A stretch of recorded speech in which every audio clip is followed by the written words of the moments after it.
Folks, welcome into a brand new episode of Degenerate Danger Zone. Soccer is back, and so are the boys. Today, we are joined by Producer Bers. I myself am Ty B, and we have a lot to get into with the Bundesliga fully back in action.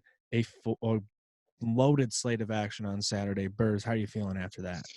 Oh, you know what? It just feels great to wake up on a Jersey Saturday, turn on FS1, see some live sports. Soccer's back, Bundesliga's back. I don't care. There's no crowds. There's nothing like that. There's just limited people, but we're starting to feel a little bit more normalcy. I'm getting a little bit of extra pep in my step, and I'm loving it. Oh yeah, we're just slowly taking our steps to getting back to, what is normal, and sports are going to be part of that, and part of that is having no fans. You saw in Dortmund the yellow wall, they're still leading the fans with no fans there at the end of the game after the big 4-0 win in the Riviera Derby over Schalke. What a way to start the Bundesliga, right back up. A big 4-0 win there with Rafael Guerrero getting the brace. Bers, thoughts on that game? What a game it was, and starting off, you see just the empty stands. It's a new sight. It's weird. You get to hear the coaches yelling to the players, coaching at the same time. Even just you can hear everybody within the stadium, and when it's a new feel. It's different. Like you got a little touch of that in the UFC, getting to hear the guys in each corner coaching away and telling them what to do and help and all that. But as back to the game, Dortmund started off hot. Started off just put the pressure on, and they never let up. And usually you get that Dortmund team that starts off first 25 minutes, half hour, 45, maybe a first half. And then after that, they just, they put the pressure on, then they give the ball away, counterattacks, all this other stuff, and it's back and forth. And there was none of that. They put the pressure on, and they never let up. And the final score, 4-0, definitely reflects that. Yeah, you can see absolutely why they're right there in the thick of the title race with Bayern Munich this year. They're not going to be able to just run away with it like they have in years past. And for this Dortmund team to be able to do that and show a little bit more dynamic play, I think this year is great to see. Unfortunately, American fans were unable to see Gio Reyna, who was slated to actually get a start today. Ended up with a slight injury, it seems, in pregame warmups. The 17-year-old is an absolute delight to watch out there on the field. So hopefully he'll be out there soon. But, a couple other young Americans got to play. One veteran American who got a good amount of time, John Brooks, for playing for Wolfsburg. They had a big win going into Augsburg with a 2-1 win.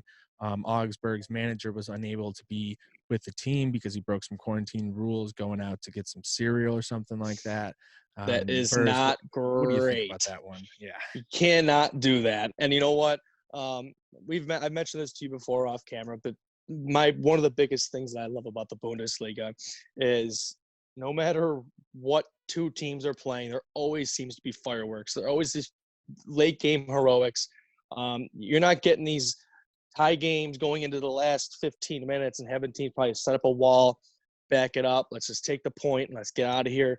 Not in German soccer. These guys go all out. And today's game in Wolfsburg, Ginczek comes out with a 91st minute game-winning goal. A huge 3 points for Wolfsburg to get into the top six. And to keep that pace between Schalke and Freiburg that's massive for them. Massive. Oh, yeah, that's a huge win for Wolfsburg. And the Europa League is, what really makes or breaks some of these teams there in that mid-table. And this year, it's going to be an absolute bloodbath. I think there were 6 teams going into this week, all within 6 points of that last spot there. So it's going to be an absolute slobber knocker. You're going to have teams fighting for every position you can. Slobber Goal knocker. differential might, come into play. So you got to keep these games close. You got to put up as many goals as you can. And, luckily Leipzig isn't in that race this year. They're right up near the top of the title contention, but Freiburg has to, they have to fight. They have to try to get to that 6th spot, and they're able to get a draw going into Leipzig, into Red Bull Arena. A great game for them. The biggest underdog of the week, able to get a draw, almost squeaked that one out. Bers, what do you think? Oh, and like you said, they almost squeaked it out. Huge underdogs. They take the lead. Leipzig comes back on later in the game and ties it up. But the VAR, like we always say, It's a rough world, and we're living Mhm. in it. It's a little different now, but it's a little exaggerated. But that's a whole other thing. VAR takes a goal away from Freiburg, a possible 3 points. That could have been, imagine the extra 2 points there in the standings. But 93rd minute, another potential late game heroics in the Bundesliga. But a goal taken away, which is huge for Leipzig too. I mean, they could have actually Yep. gone out of this game with no points. Instead, they steal one, if you want to call it stealing one in this Mhm. scenario. But Freiburg, I don't know. That could have been a huge extra 2 points. Hopefully, it doesn't affect them going forward, but that's still a huge point for them to take. Nonetheless, playing Leipzig. Yeah, and then you had Dusseldorf, Paderborn, 0-0 draw. Not too surprising there, two lower teams in the Bundesliga. But Berlin getting the 3-0 win over Hoffenheim was a bit surprising. That one Very surprising. seen as a very even matchup, 0-0 at halftime too, I believe. Yeah, All three after the 45th minute there for Berlin, just an I onslaught believe. there. Did it start off? I think it started off with an own goal for Hoffenheim, right? Yeah, Hoffenheim had an own goal, and then Hertha got 2 goals after that. So that's not a good way to start either. You know, a great evenly matched game, 0-0, and you get an own goal. That's a psyche goal right there. That's not good. But yeah, yep, especially at home and coming off that, extended 2 week or 2 month sort of layoff here. And, not being around the team, not being able to train properly, who knows, how much for that has really played into things. But let's move into the Sunday slate, Bers. You got 2 games, 9:30. Cologne is hosting Mainz, and then at noon, Union Berlin hosts Bayern Munich. Let's start with that 9:30 game. Cologne, very interesting team this year, much better than they have been in years past. And, they have a real shot to get in the Europa League. And that's something that'll make or break a team that has been, struggling with relegation in the past few seasons. So this is going to be, a real big game for them. Mainz has struggled a bit this season, and Cole was having a real good run of things before this suspension of the league came into play. They won 4 of their mhm. last 6 matches. Bers, you got to lead us into this one a little bit. Talk about what Cologne is going to have to go through with having their mascot not on the sidelines for the first time in about a dozen years while I go Right. grab myself another beer. Well, that's it. First off, having no fans in the arena is going to be it's going to be the new natural now. But not having your I think it's a huge goat, but having your goat mascot not in your arena for the first time in 12 some odd years, that's got to make an impact on the team. I think of like Aga in Georgia, the Buffalo in Colorado. Mhm.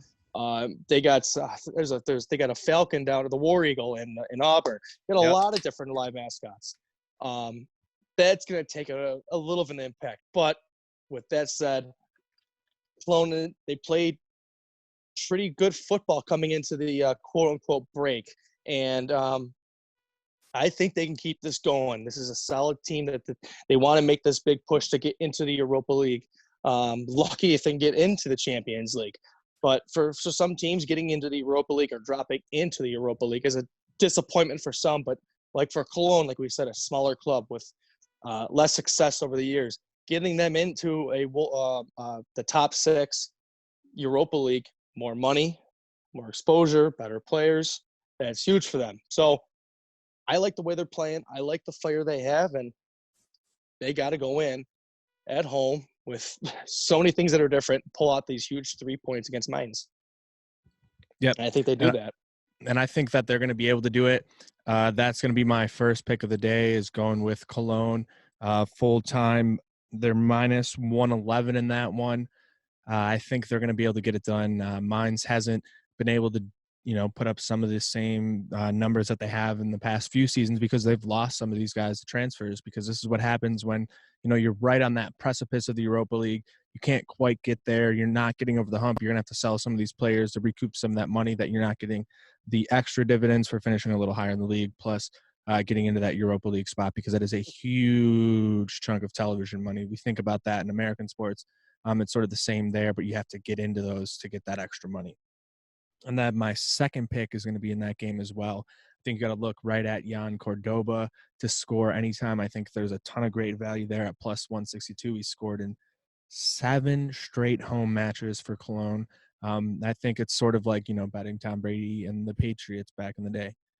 Back in the day now, how great is that to say? But, Oh, that feels good. it's sort of like you bet it until it ends up losing. Let's stay on this trend. Let's hope it keeps rolling because that train never stops, hopefully. Don't fix what's not broken. Mm-hmm. And then you got the next game, Bayern Munich, Union Berlin. I've spoken to you. I know you might have a play on this game, but I've spoken to you off camera numerous times about my Bayern Munich debacles over the years. Mm-hmm. And I've almost made myself a promise and told myself I will never bet on Bayern Munich. And I am so far keeping that promise to myself. So I will give a prediction. My prediction will be that this game will be a close game throughout maybe the first hour or so. Because Union Berlin, they've been clawing, they've been scratching. They played Bayern Munich really well early in the year. And but I think that Bayern Munich, that superior class, a superior talent, it's gonna come out. The better talent's gonna come out later in the game. Union Berlin's gonna get a little tired. The 5 subs, the new rule, additional 2 subs from the normal 3, that could play an impact. But I don't think you give Union Berlin that much more of an advantage opposed to Bayern Munich. So I think at the end of the game, Bayern pulls away maybe a 2-goal victory, but that's part of the debacle of why I don't like them. You think they have the 2-goal lead, and then Union Berlin comes in, maybe gets that one, make it a 2-1 game. I don't know. Might have a play on that. I know you've been looking at some props. Yep. Both teams to score, certain guys to score. I don't know. Let's hear it. Yeah, we're going a little off the board with this one. We're going the over 2.5 and both teams to score. Like you said, I think that Bayern will get this win. It's all about whether Union Berlin will score because I think you can guarantee Bayern will get 2. And maybe another good bet if you're looking. I don't have all the player props in front of me, but Robert Lewandowski for the brace.